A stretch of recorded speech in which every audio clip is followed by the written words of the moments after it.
mga galing baon. Ito ay lubang toge. Ito inihaw na bangus. Ito po ay yung adobong baul. Dito po yung kanin. Ito po ang gamit.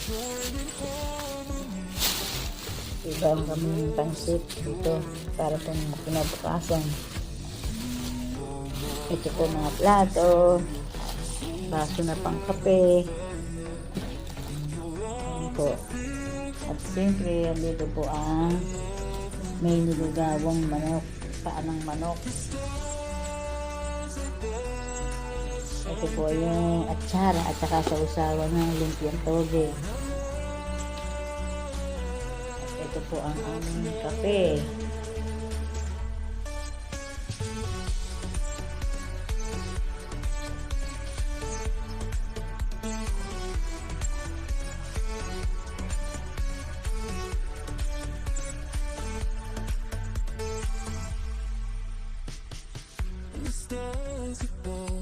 Po mga tinagpupunan pagkain na babaunin. At ito na, excited na po ang lahat.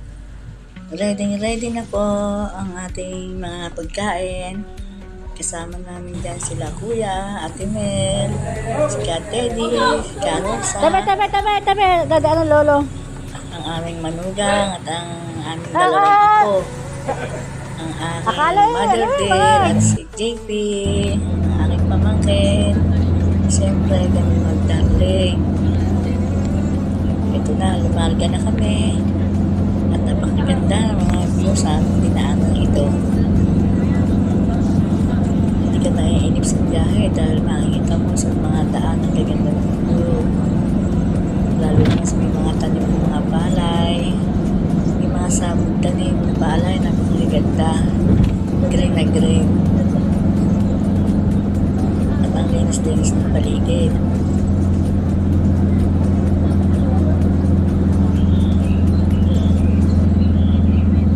At kami mag-i-stop over lang na. Siyempre may mga kasama na senior. Kailangan ihinto muna kami sa isang lugar para makapag-CR naman lang kami. At ito palang gawin na yan, yun pala may daan ng tubig. Kaya lang wala pong tubig.